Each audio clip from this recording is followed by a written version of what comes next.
Hello and welcome to Bffswine and Tell, our spicy, saucy, and sassy podcast on life and its many myriad experiences.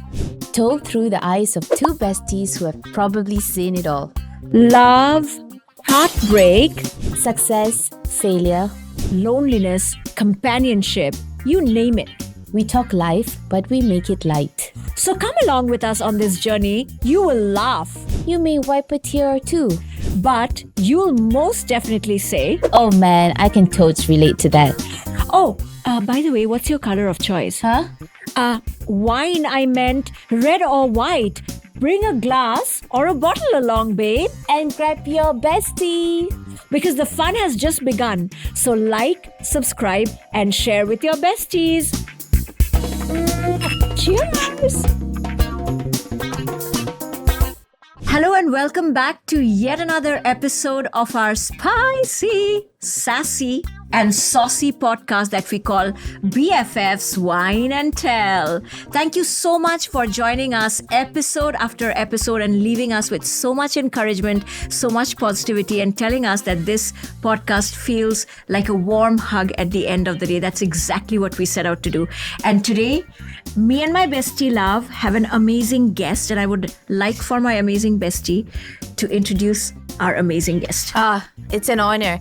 Today's guest is Dr. Mythilli Pandey, family physician, women's health champion, lactation consultant, and all-round straight talker about the stuff no one warns you about. She studied medicine at the University of Sydney before bringing her expertise back to Singapore, where she now leads Mother and Child Singapore, a wonderful hub supporting families through pregnancy, birth, breastfeeding, and all the wild adventures of parenthood. Here, here. She is also an international board certified lactation consultant, a travel medicine expert, and a pro at helping new parents feel seen and supported. You know, when you read out someone's bio, you feel so proud. Like, I feel so proud when I hear her read this out, especially because we know you personally. But what I love most about you is how real you absolutely are. You've shared online about turning 40, being the new 30s, but I love how hilariously and with what honesty, raw honesty you do it. Especially when you said it comes with bonus creaks, curves, and a whole lot of self-acceptance. I relate to it. I stand you on that. And you talk candidly about your imposter syndrome, the mental load, and those days as a doctor that must truly, truly test you. And a fun fact that we are going to reveal, you once had a fear of blood. And needles. And needles. Needles and anything sharp, really. Oh. We will ask you about that today, so let's leave that for later. We are so excited to have you here to talk about all things that matter to women, starting with breastfeeding and, of course, perimenopause, what it is, what no one tells you, and how to navigate this very real, very human stage of life with honesty and a dose of humor, and ideally a beautiful glass of red by your side. Welcome, Dr. Mythilli. And cheers. Convenient like that. Okay, Yeah, yes. sorry, I still bestie. reached out for it. Hi. Cheers for coming. Okay, let's get started because we are super excited to have you. I also wanted to tell our viewers a little kind of a tidbit about you. You have been from the very start, from the launch of our podcast to watching every episode when you walk your dogs on Sundays, right? You have been one of our biggest supporters. Yeah. So thank you so much for finally being a guest. Okay. Now, can you tell us a little about who you are and why did you choose to become a doctor? It's a lot of studying and a lot of blood and needles. Yeah. Well, okay, so who I am is, well, first and foremost, I'm a mom. I'm a mom of 3 beautiful kids. Most of the Wow. time, they're beautiful. I'm also, They are very beautiful. Yes, they are. Thank you. Yeah. Well, they're 50% mine. I mean, Yeah. I mean, look at this. Look at this golden goddess. Oh, thank you, darlings. And I'm also a fur mom of 2 Singapore Not specials. like 3 human children were enough. No, Yeah, no, okay. no. Let's get to Yeah, more. just pile it on. Yeah. I think that's enough for And now. you're forgetting one, right? Oh, and the husband? Yeah. Yeah. Well, the husband, he is my soulmate. And we met a long time ago in uni, and we just attracted each other. And yeah, still my soulmate. And a very, I think he's my best friend. Yeah. So, and then what made me decide to do medicine? I think I've always been interested in medicine. I was very hesitant to take it on as my first degree. So I did a first degree in science and biochemistry in NUS. And then I decided to take a break and go do some voluntary work, right? And while I was there in India, in Vellore, I then decided, I saw so much that I thought, hey, I can help, I can do this. And I felt like there was a calling. And so while I was there, I had submitted my applications to various universities, and Sydney called out and I said, okay, let's do this. Wow. And so that's why I decided to do medicine. But particularly, I've always been interested in women and childbirth and breastfeeding, and all of those things really intrigued me. But I also wanted to be the voice of people who didn't have a voice. So it would have pretty much been psychiatry.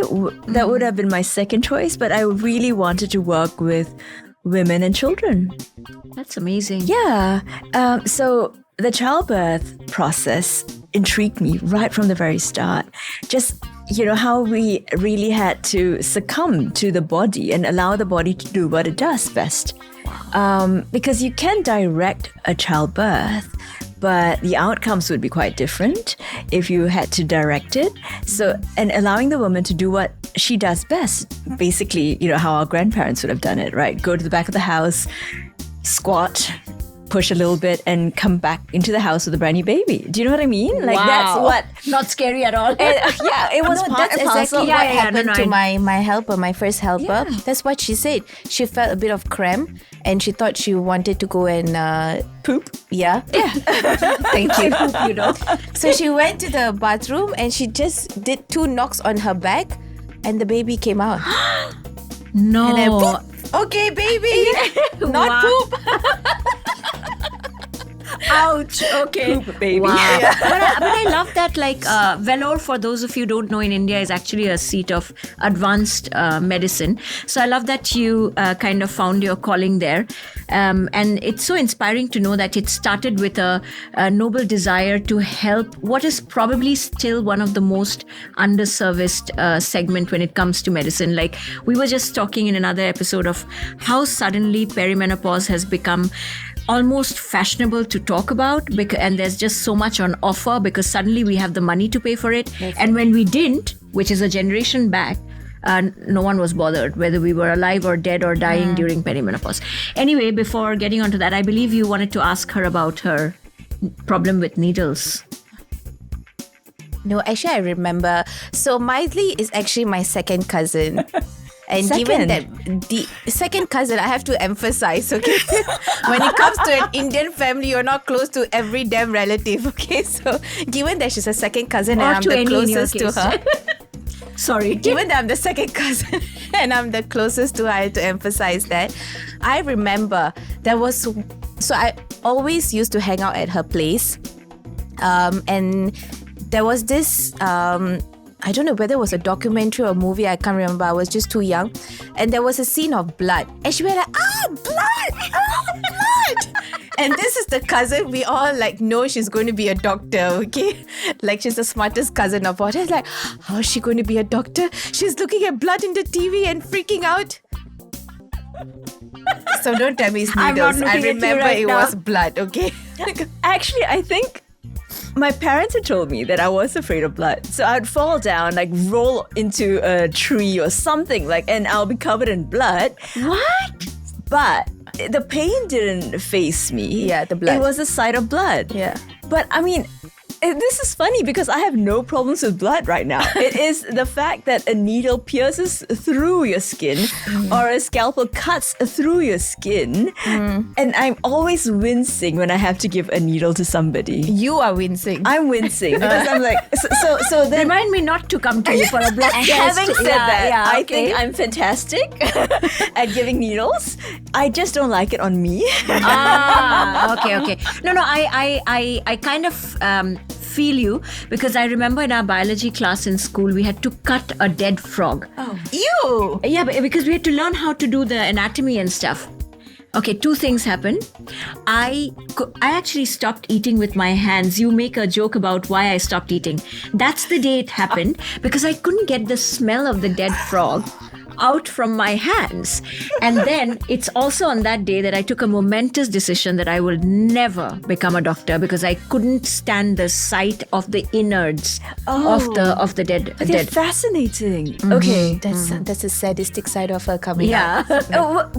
Okay. Well, so you know what Love does not know is I had, I'm not going to use the word massacre, but I had opened up several creatures from my pond. Do you remember the big pond that I had in the front of the house? You had a pond? Is this in Singapore? Yes. It was one of these old colonial houses, right? But do you remember this at Yeah, Alexandra? where you pushed your brother down into as well. A lot of guys. I did not intend for this to be a reveal of the family secret situation, but here we are. Anything can happen.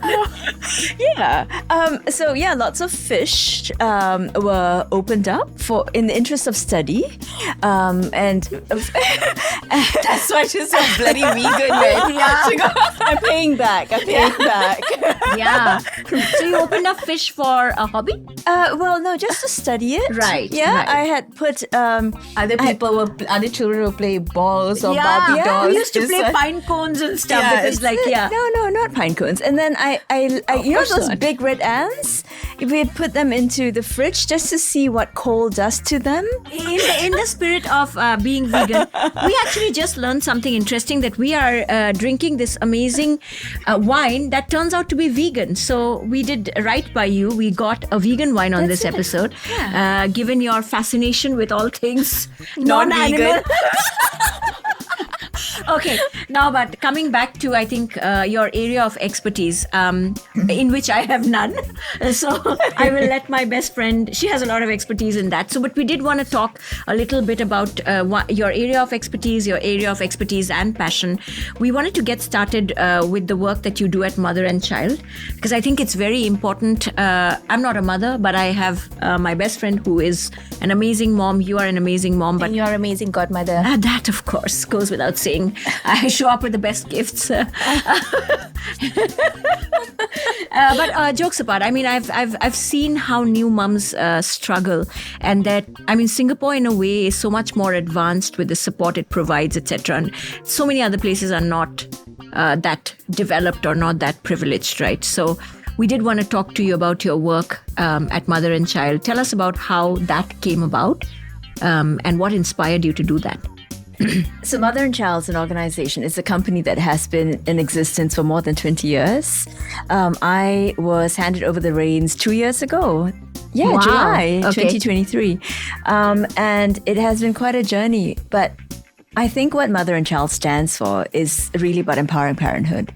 Being able to help the mom navigate that very challenging period of her life, from being a mom, just a woman who might be a career chaser, whatever she might be, right? Someone who's really strong in herself, navigate that entire plethora of hormones and emotions and everything else that goes on in her body, having a baby, a fresh newborn that you'd have to be 100% looking after. And then coming out on the other side of the tunnel to be glowing and strong and empowered and being a mom to this brand new child. I mean, it's just such I feel like it's part of a woman. It's a time in the woman's life which is so crucial that I think we are doing a disservice by not empowering her and not being able to hold her and walk with her through that process. Yeah. And a lot of times we just kind of brush it off and say, yeah, it's just a part and parcel. But actually it isn't. I mean, this makes or breaks a woman, and it makes or breaks a parent. And it also makes or breaks the ability to be able to be someone who stands for so much more in the child's life as well, right? I think that's the whole transformation process that we need to be able to support our moms through. That's so amazing. Yeah. You've been a mum twice over. Yeah, not anymore. That's what she said the last time as well. And then I'm like, another one? Yeah, so I remember when I first gave birth to Elias, like as a new mom, you don't know anything. I remember going for this antenatal course. I paid a lot of money for that shit. It served no purpose, to be honest, because when the baby comes out, what you learned in the antenatal course and what you can't even apply it real life, because like she said, every experience that mother goes through is different, right? And recently I saw an Instagram story, one of my friend's wife going for an antenatal course. I'm like, you're not going to learn anything from there until the baby comes out. And I was lost at breastfeeding, and especially with Talia, like she had really high jaundice, and also the doctor that was seeing her kept guilt tripping me. You're not feeding your baby enough. You're not feeding your baby enough. And then here I have my cousin who is like a lactation expert saying that the baby's stomach is only this small. You don't have to worry about her not being fed enough. And then people are telling me just buy the formula, feed her. So I was so lost and I was so frustrated. And I remember Mythilli coming over, and then I was at the couch with the baby looking like really lost. And she's like, put your leg up on the table, switch on Netflix, come, let's get this going. And I'm like, oh, I can relax, you mean? Like she just made it so effortless for me that when after she left, something just switched in my mind, and I told myself, yeah, I got this, And breastfeeding became such a beautiful journey that I didn't even want to stop breastfeeding until she started stringing her words together. I'm like, okay, yeah, you need to get off my boobs. We had to tell you to do. But it's amazing how you almost catalyzed her journey, like you changed the course of what probably would have been trauma for lack of a better word, and you changed it. You gave her like a different definition of an experience that became so enjoyable for her, which I think women even a generation back and even now in so many other countries neighboring us don't have. How do you see this information getting more proliferated, either through your own work or the advocacy that others can do? And what are some of the biggest myths about breastfeeding in particular that you'd like to bust, let's say, in your time in this profession? I think one of the biggest myths here would be the fact that breastfeeding is work. Actually, it isn't work. It is what we should be doing ideally at the breast. And okay, let me just correct myself here. I think breastfeeding is very natural, right? But we kind of make it a lot harder than it should be. So what we try and do is we log every feed, we time the feeds, we kind of track every pee, every poo that a baby's producing, and we are watching app, and the app is now telling us to switch sides or go on to the next breast, or your baby's not feeding enough, it's too short a feed. We are quantifying so much which doesn't need to happen, right? We know that babies are meant to be able to do this. They're born with a certain bunch of reflexes. Instincts, right? And they are able to find their way to the breast. And then when you go into the hospital and someone says, hey, we've got to hold the breast that way and pop the baby on this way and use this position, use that position, we're adding a whole lot of jargon to something that a baby already knows how to do. Does that make sense? Yeah. So you're almost saying that we are piling on a lot of data to what is essentially a very human experience. Yes, that's it. Yeah. That's exactly it, right? So I'm not saying that there is no place for an app, there's no place for positions and things like that, but we have lost that beautiful art/skill called being skin to skin with your baby. And that just means that you're stripping yourself down, you're stripping the baby down to a nappy, and you're just placing the baby on your chest and letting the baby do what the baby does best, which would be to find the food. Yeah. If mammals have done this all of their life, mankind wouldn't have survived if there was data-driven experiences like this. Does that make sense? Yeah, that makes so much sense, right? Yeah. And so how want a baby or not? No, I think that time has passed. I will feel the joys of borrowed motherhood through her children and other children in this world. But I mean, for both of you, how can like partners in that relationship, if let's say they are around, how can they help with that experience? Because I imagine, like I've seen her and she was tremendous through it. And in another episode, we explore the reality of what she was going through while she was breastfeeding. But what is the role of the partner? Surely there is a role, right? Yeah, okay. 100%. Okay. So if the mom's the milk bar, right? If the mom's the milk bar, the partner would be the cleaner. He would be the bouncer. He would be the gatekeeper. He would be everything else. He would also be the chef to feed the mom. He would be the person who is going to be changing the nappies. He would be the person fending off everyone else who's got something to say about what the mom's doing, but just being the bouncer at the door. Does that make sense? So the role of the partner is fantastic. I think, if there's nothing else that he can do, he could be the mother for the mother. Wow. Right? Wow. Very high tasks for the husbands and the partners. Kindly listen. You are not let off the hook just because your other half is doing something so significantly human. You have to be all that. I love the analogy of the bar that you use. May just get them more excited about being the bouncer. Cheers to that. Cheers. Or not. Okay. We are coughing. Okay. Cheers. This cheers. reaching out of the wine is killing me. Let me place it somewhere else so I can reach out for it. So I think from one life stage to another, thank you so much for giving us really just like a beautiful analogy for both new mums and their partners to hold on to. I think now we move on to the stage that I may be a little more familiar with. I don't know what you are talking about. Oh, really? Oh, you'll get there. Really? You'll get there. No. Hang on a second.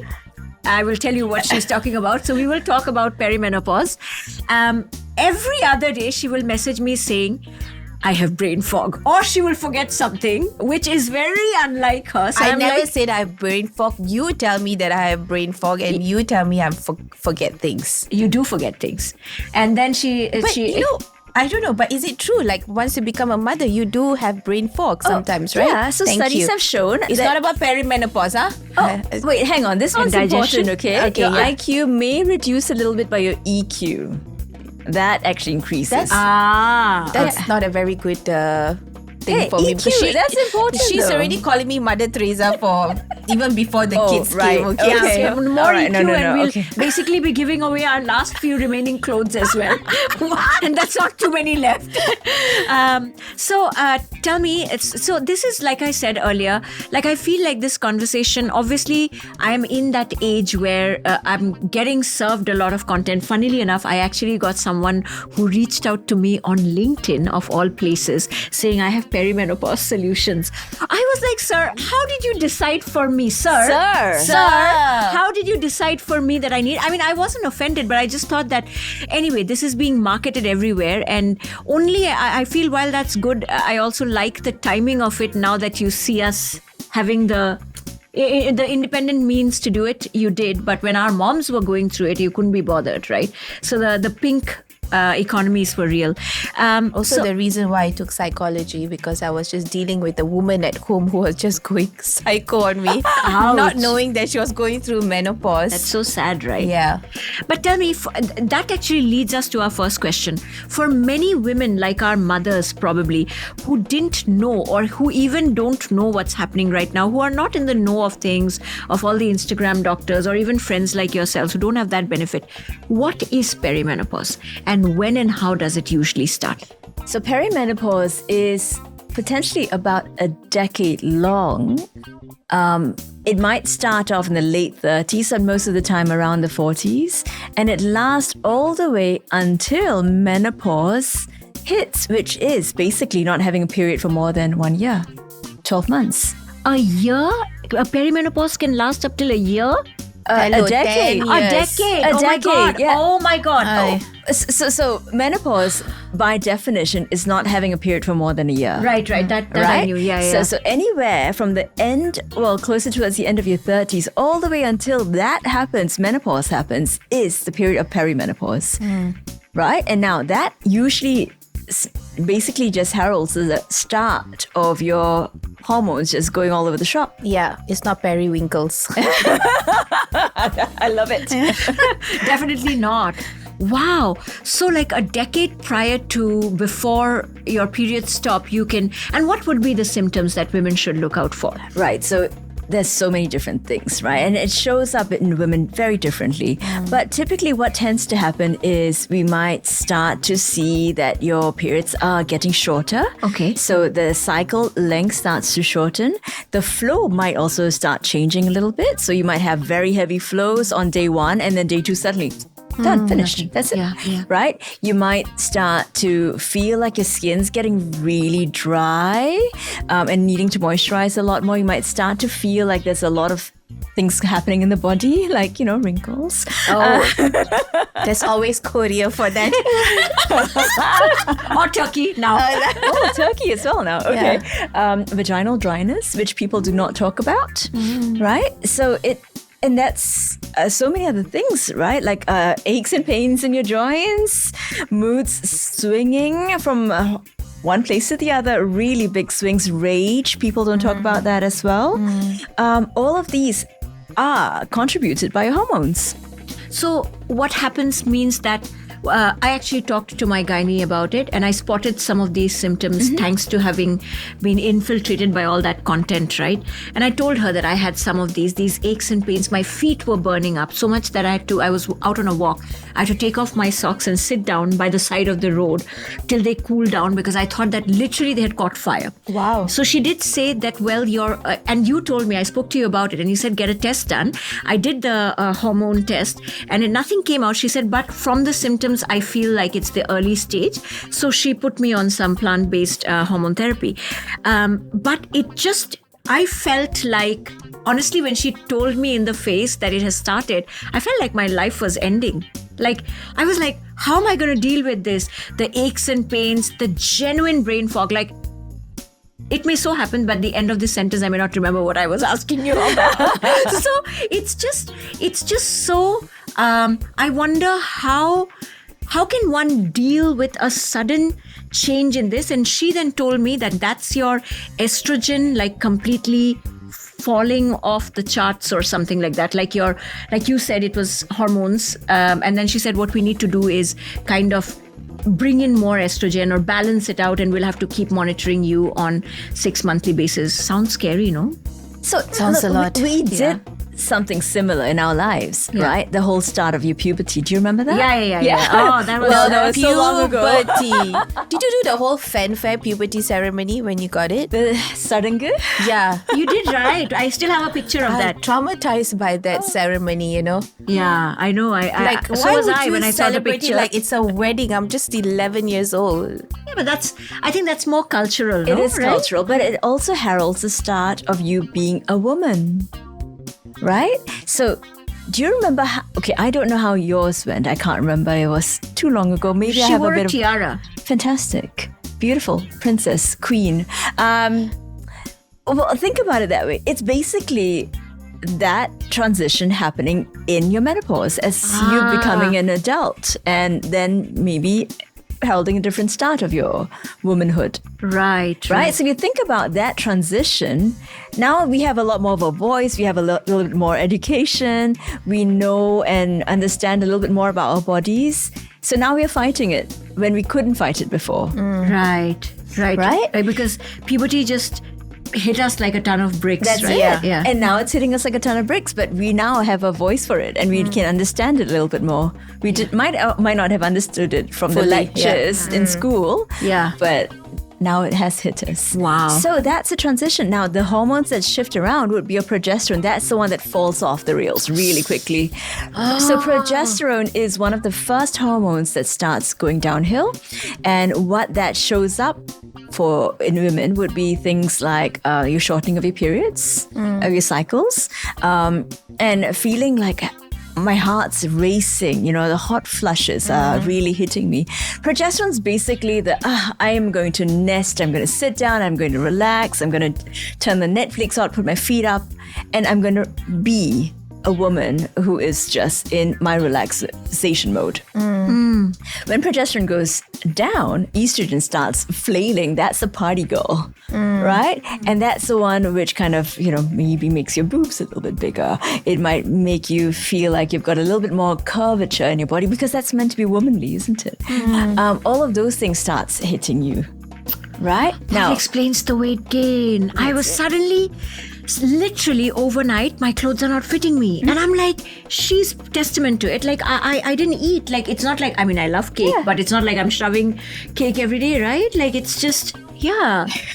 She Are you rolling your eyes? She just slow blinked at you. Which means I ate cake every day and got fat. Well, cake, aka sugar every day. Yeah, well, that has to be cut. No, but she doesn't eat much. She eats like a bird. Yeah. And when she's saying that she's putting on weight, I say, you don't eat. You eat air and you're putting on weight, but that's how it feels, right? That's your hormones. You sniff something, you're putting on calories. You know? Yeah. In your case, biryani. You sniff biryani and you put on weight, right?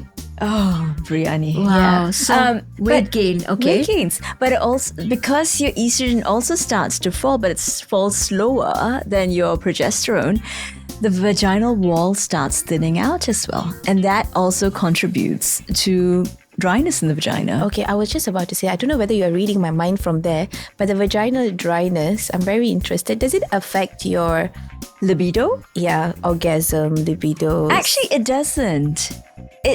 It doesn't. Hang on. Okay, Just saying. okay, she's very excited about this. It's not just the vaginal wall dryness. So yes, it does. Wait, hang on, let me think. It might decrease your libido because you're not producing as much lubrication. But the libido is directly proportional to your testosterone, which also might start to dip. So everything goes down, but it doesn't go down together. One starts falling, then the estrogen starts falling, then the testosterone starts falling. It might also increase at a different, it might kind of go up a little bit and then it might come slowly down. So it really, we don't know what's happening. And the funny thing is, we can't really test it from the blood test because you're just taking a snapshot in time when you do a blood test. Yes. Right? So that day, maybe your testosterone's higher, maybe your estrogen's higher, maybe your progesterone's not that low at the end of the day. But how are we going to track it? And we can only track it using your symptoms. Yeah. So that's why the symptom checklist is so important. Okay, you mentioned a lot of things that go down. Is there anything that comes up? Is there any positive to this shit? Like, okay, we should go to puberty. Okay, boys also go through it. Then periods, then motherhood in your case, in some cases, and then this. Like, sorry, just tell me where is the judgment day in all of this? What is good about perimenopause? Come on. It's a different part of your life. I mean, when all of this starts going down and you become a different person, an angrier person? You're raging only during the periods where you're kind of getting to that stage, right? Yeah, and then once it all comes back down, we're then a different person altogether. Different good, different bad. Well, obviously good. Obviously good. I shall wait to see that about myself. No, but you have to understand. Basically, we're split personalities from the day we were born. It's just a transformation. We're becoming butterflies. How was your personal experience with perimenopause right now? Well, I think I maybe am in a different situation because I've had quite a little bit of medical issues, which I might have needed to take some medications, which I think put me into perimenopause a little bit earlier than the average woman. So at 44, I think I've been perimenopausal for at least 4 years now. Wow. Which is very early in the grand scheme of things.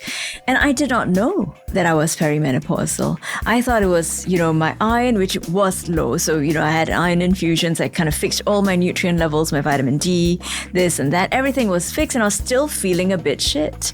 So then I was like, I can't be, can I? Did a blood test and I was like, oh, hello. Hello there. And I hit jackpot. I knew exactly where I was. And it explained all my symptoms. So I then went on my own journey trying to figure out what I wanted to do and how I wanted to treat it. And then, of course, I spoke with people who were in the know. And they said, okay, well, let's go ahead and do this because it sounds like you might be in it. There was a lot of denial at the beginning. Did you share this with your husband? Yeah, he knows. He was like, "Are you sure you're doing the right thing?" I was like, "Yeah." What do you mean the right thing? Being on hormonal therapy, because Yeah. everyone thinks of hormonal therapy as if it will give you breast cancer at the end of it, right? Oh, really? Well, there was this massive study that was done, which now has been basically thrown out of the window. But it said that if you are on estrogen, you will increase your breast cancer risk. Right, But right, the right. background breast cancer risk is already high. Does that make Right, sense? right. Yeah. Yeah, so then it doesn't go hand in hand. Like being on estrogen doesn't just increase your breast cancer risk. Right. So we need to make sure that your hormones, you're actually needing the estrogen and the progesterone and maybe some testosterone to kind of like bring you to the next phase of your life. Right. Right? Just transition you gently. Estrogen, progesterone, and Testosterone. bloody hell, can you just simplify these 3 terms for me? Well, the diva hormone, the nesting hormone, and the libido hormone, maybe. I'm the diva hormone. You are the nesting hormone. I want to take be all the the best things for yourself. So, but tell me, like, is then, because we spoke about HRT, hormone replacement therapy, is that the magic pill? No. No, it isn't. Okay, because I see such a lot of Dr. Instagram talking about HRT and all of that. What is the last word on perimenopause, or are we still discovering it? What should women do when they see these symptoms? And Basically, when shit hits the fan. yeah, So when shit hits when the you're fan, raging. yeah.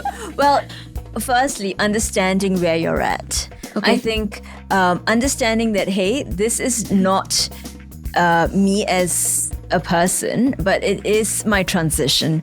It's how I become a butterfly at the end of it. So going through the whole chrysalis and, all of those sorts of I love the idea of things. chrysalis. Yeah. Right? So just understanding where you're at and what's happening in your body. And then if you need help, go and speak to someone and figure out whether the pros and cons of being on menopausal hormonal therapy, whether it's for you. That's amazing. And Right? we have one last question for Yeah. you. How can our partners, families, friends show up better for women who are going through this? Wow, that's a loaded question. Just give me money. To Money do what? fixes To go everything. shopping? Spa, shopping, all the nice self-care things I that's can one do way for to myself. look at it. Okay. Well, but like throw money at the problem, beyond money. yes. Yeah. I think also just knowing that the woman is also becoming someone else, yeah. And understanding her, giving her space. You see, usually when a woman undergoes the whole menopausal arena, that's when the children are also being bloody adolescents. And so there's a lot of hormones in the room, right? A lot of hormones. So just having some space for her, allowing her to do what she loves doing, giving her some time for yoga classes or relaxation, doing what she needs to do. Yeah. And just allowing her to maybe age with grace. Oh, beautiful. Right? Beautiful. I decided that my next tattoo will be metamorphosis. Oh, really? Yeah. That's amazing. It's like a reminder to myself that I'm evolving. We can get it done together. Oh, you? Like a butterfly metamorphosis? Yes. Or are we talking about the word metamorphosis? A butterfly, like what you just The mentioned, chrysalis, gave yeah. me goosebumps just That's now because I was amazing. just thinking. You know, when I was born, the bird of whatever, the animal that my mom saw was a butterfly. So the butterfly is my spirit animal. Wow. Yeah. Love it. Yeah. No wonder you look like a butterfly. Yeah. All right, let's bring this to a close on a very beautiful, positive note. Thank you so much, Dr. Mythilli, for educating us, really making us entitled on a subject on which really there's so much confusion, no? Wouldn't you agree? And she just made it feel so much lighter about it. Lighter and simple. and yeah. more smarter about it. Smarter, yeah. And honestly, I love, see, women have to go through like, we have a bingo card when it comes to what all we have to go through in life, right? But she gave us a whole new perspective of how to look at the stages of being a new mom or going through perimenopause because we are becoming someone else. So if you think of that as transformation, seek out for help, go to the places that feel familiar, reach out for help, go to the right doctors. And like my best friend says, go to the spa. ideally sponsored, right? That would really help. And listen to your favorite podcasts. I'm told that helps perimenopause as well, and not certified by the doctor, of course, or it could, yet to be medically proven. But thank you again for staying with us on yet another highly educational and enlightening episode while we drink our favorite vegan wine, which hopefully should help. Alcohol accepted? Oh yeah, is alcohol accepted? Alcohol and perimenopause. See, because your liver is also changing the way it metabolizes, we should try and cut down. That is the only one piece of advice we may not take away from this. One glass is fine. I think. Doc says 1 glass a day. All right, ladies and fine gentlemen, here's to the 1 glass a day. Cheers. Cheers. Thank you. Thank you.